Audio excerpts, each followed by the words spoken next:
Life Media, America's leading source for life improvement, presents Tom Hopkins, Mastering the Art of Selling.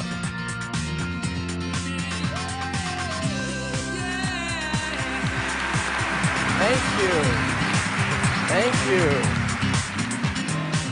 Well, most of you are business people, so let me start off by asking you a business question. I'd love you to yell out whatever comes to your mind. How's business? There you go. That was a test question. I'd love to teach you a great word as I start with you. Because, see, in business, there are days when things don't go the way you'd planned, right or wrong. How many of you had one of those days that everything went wrong? And then one of your friends says, well, how are you doing? And you can't say, I had the worst day of my life. So I'd love to teach you this great word. When anyone asks you how business is, get excited, and I'd love you to say, unbelievable, because that covers it either way, doesn't it? So let's start again. How's business? How are some of your clients? How's your in-laws? See, it really covers it either way, doesn't it? Well, I'm thrilled to be here. Whenever I get the chance to present my favorite subject, which is mastering the art of selling, I get real excited. And as was mentioned, I really believe that all of us, in a way, are in sales.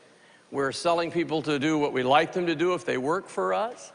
We're doing our best to convince people that we work with to let us be promoted. So we're all, in a way, in selling. I think a great parent is using what I'll teach you today to motivate their children to make decisions. I think a marriage is not an easy thing to keep if you don't learn some selling skills. So I think you'll be able to apply this to anything in your life, okay? So the first thing I want to talk about is mastering the art of selling. Now, I have a passion, and my passion is collecting fine art. And if you look back over the years to the masters of art, the Rembrandts, the Chagalls, the Moreaus, if you study them, you'll realize that they, of course, had a tremendous talent for art, and they used oil on canvas. Well, in the profession of selling or motivating people to make buying decisions, the medium we use is not a canvas and not oil, but what we use are strategies, techniques, questioning skills, and when you paint the picture properly, the positive emotions of the buyer to say yes to your offering are created. And that's the same when I, for example, was early in sales. I didn't understand the basic truth that no one says yes logically. They say yes emotionally, then they defend that decision logically. So if you are in the business of moving people to yes decisions, it is done primarily emotionally. Now, I didn't know this when I was brand new. Now, I want to ask you a question. How many of you ever had too much month at the end of your money? Can I just see your hands? Well, if you said yes to that, that's kind of the way I started. I was 19, unheard of, to go into the profession of selling, primarily choosing real estate at that point, which was a very high-end item for a 19-year-old. And I didn't do well when I started. Now, granted, today I'm blessed to hold a record for the most number of home sales that have ever been made, but that wasn't true in the beginning. I only made one sale in the first 6 months. And that's not really true. I did not make the sale. I was the only one in the office. A couple came in and the husband said, we saw a home with your sign on it, and we want to buy it. And luckily, he knew how to fill out my forms. People say to me, what happened, Tom, to change you from a 19-year-old kid that didn't know what he was doing?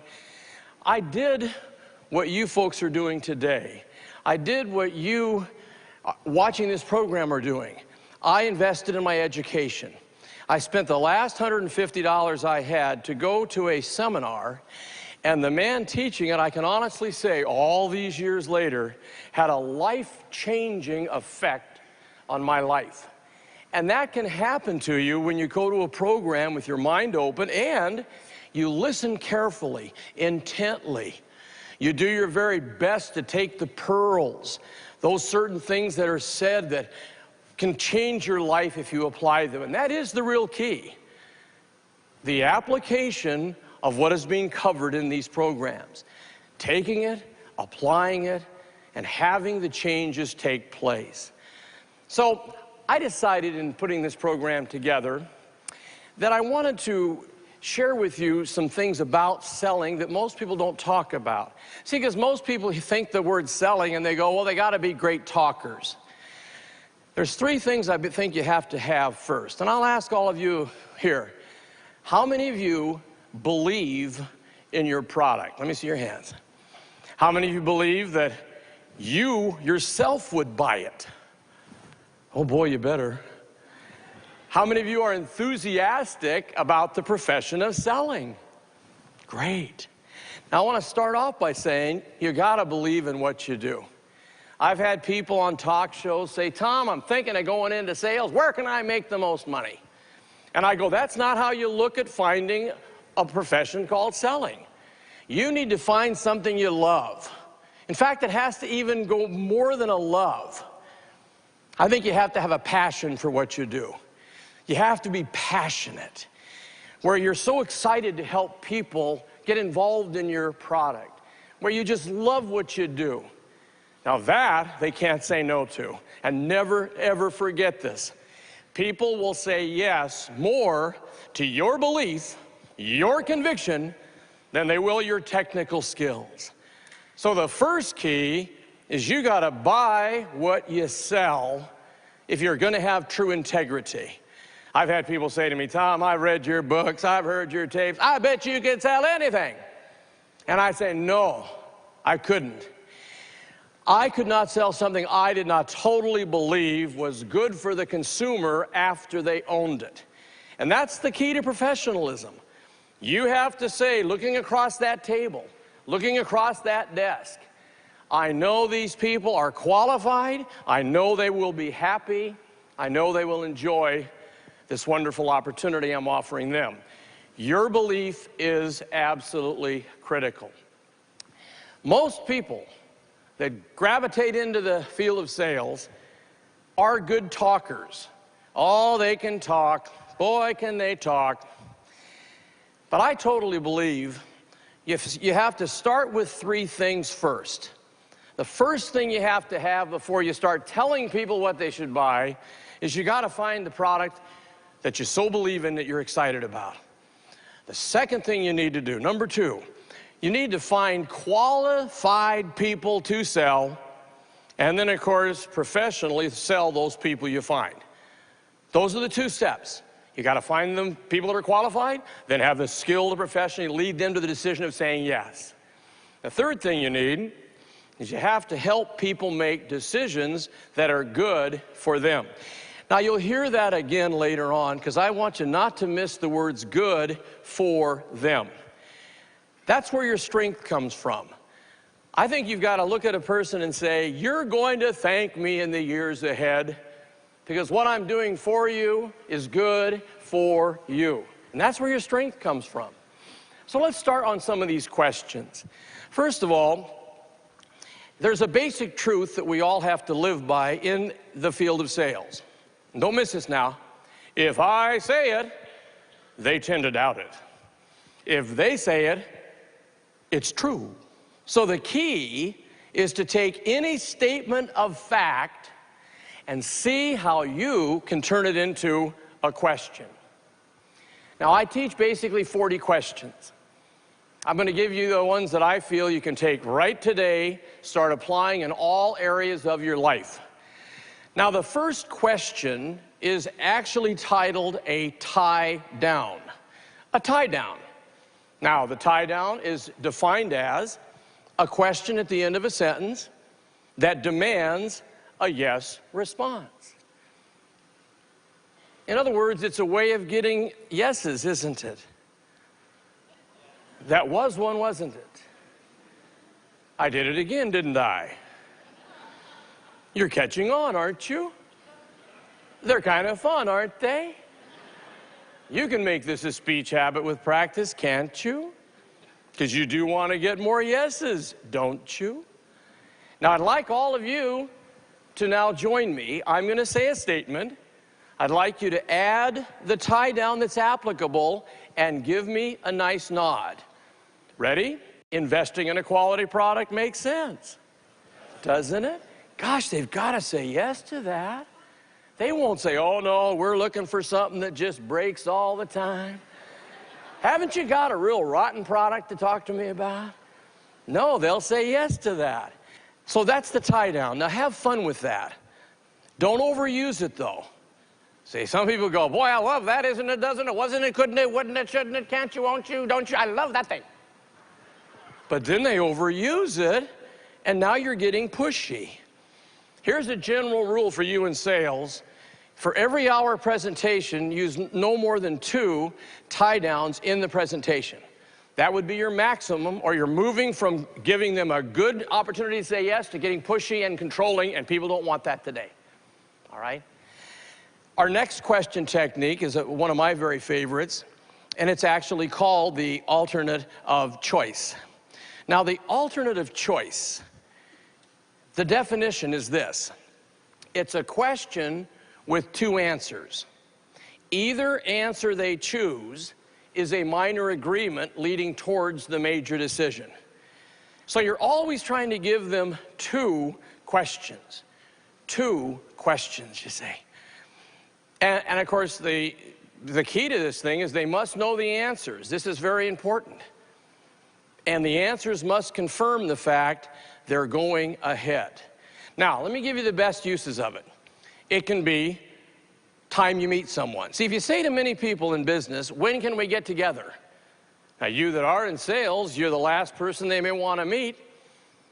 And they'll stall you. Oh, call me next week, call me next month. That's why you want to smile and just say this nice question to them. Just look at them and use their name. John, I'm available to meet with you today at 3, or would tomorrow at 9 be better? Now they can't say yes or no. Take a 3, take a 9. Either way, I'm going to meet with you. You can use them on location. Would you like to come to my facility, or should I visit you at your home? They can't say yes or no. Take a choice, home or office. They're wonderful. Have fun with these 2. I'd love you to just say, I'm going to take these and teach them to my kids. My 3 children knew all the questions before they were 10 years of age. And they are different today. I can remember my little 8-year-old daughter, Tasha. Now, most 8-year-olds, when they go to the market with Dad, they would say, Dad, can I have an ice cream? Not Tasha. She'd say, Dad, which would you prefer I have today? A fudgesicle or a popsicle? Either way, she gets her ice cream, right? So you can really have fun with this. You can use it with your spouse. You know, if you want to go out to dinner, you know what you have in the house. You just smile and say, what would you like tonight, hon? Chinese or Italian food? He says, gee, I love Chinese. Well, you know, we don't have any. Grab your coat. Let's go find some. And you moved him to a decision to do what you wanted to do with the alternative choice question. Very, very fun. Now, your third question is called the porcupine. Now, it's a funny name. And I know when I say it, you're going, porcupine? I'll tell you why I named it this. I was taught the strategy many years ago, and it's basically answer the right question with a question and then write that answer on your form agreement paperwork.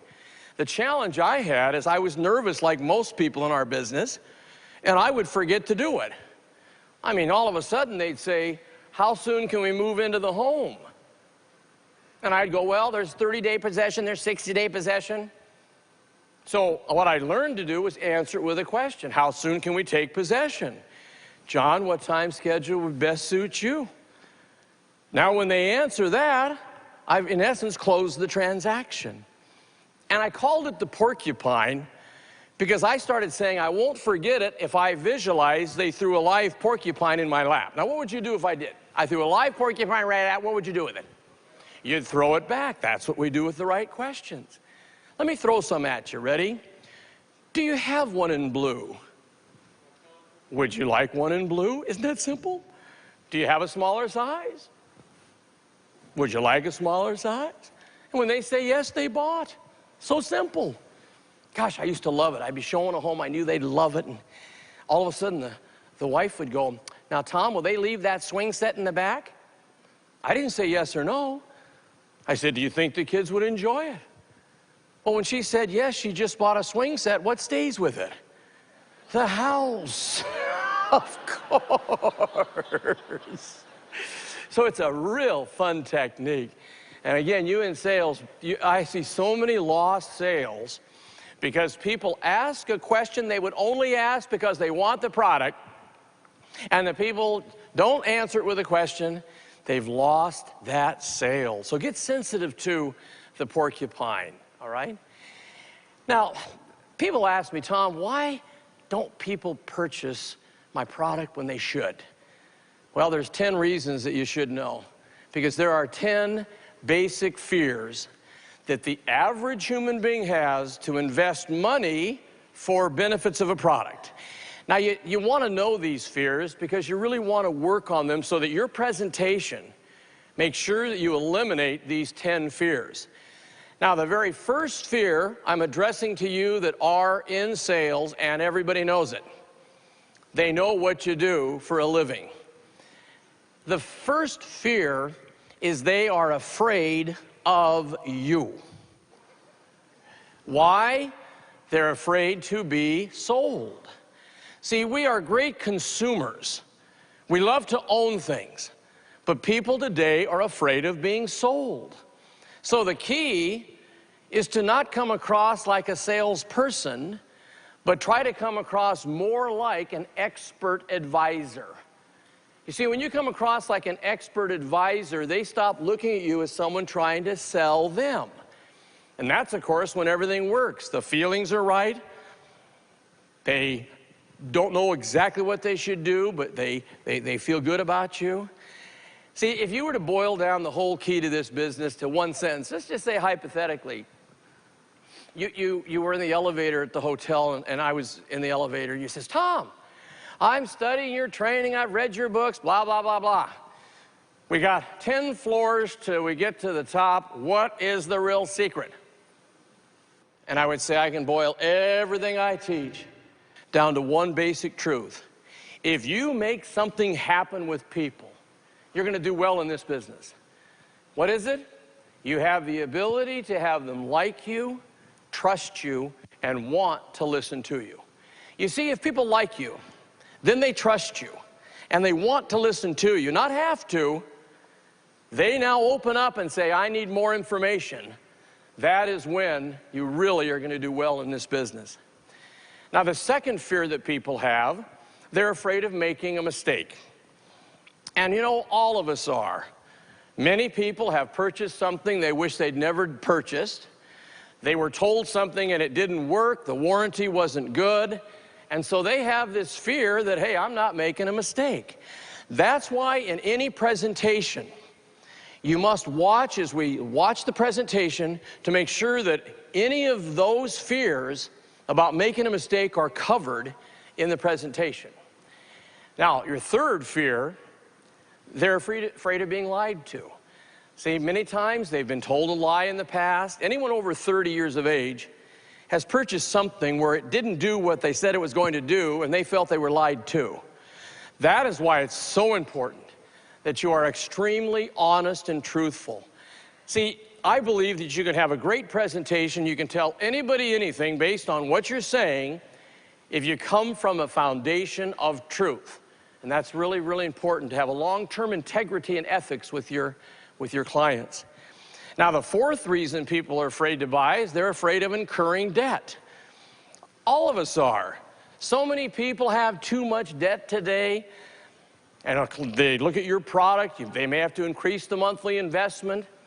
And right away they're going, I don't think I can afford it. I'm afraid of that.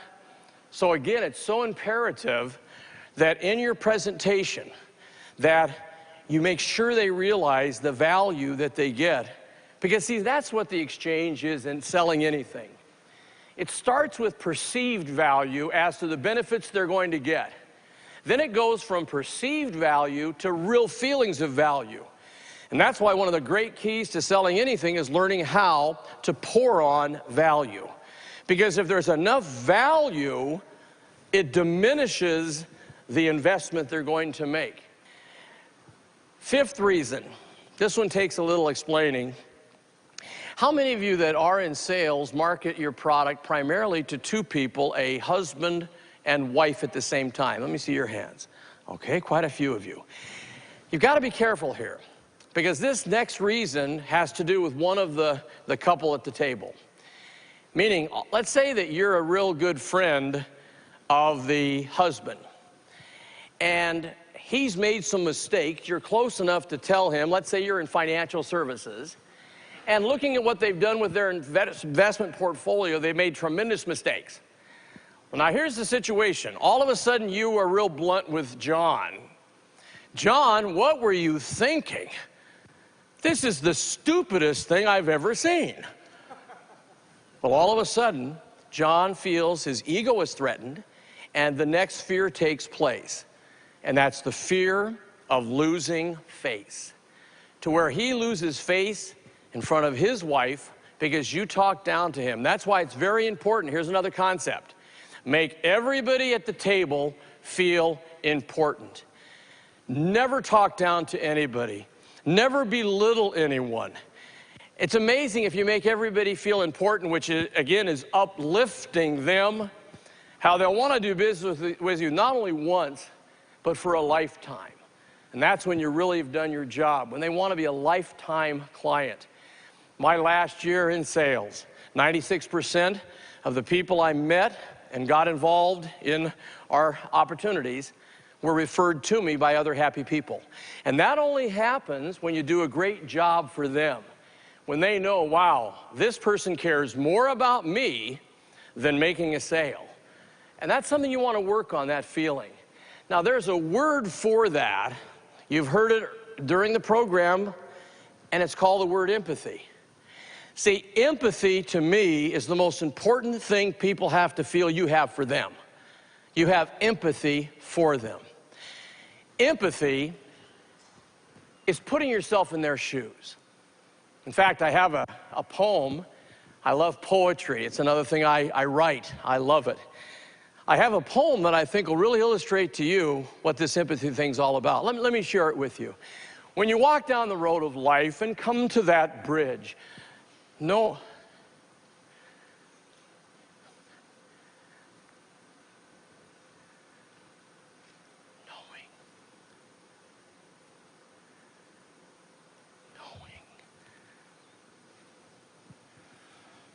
how many of you right now are just a little worried about me forgetting my poem? Anybody?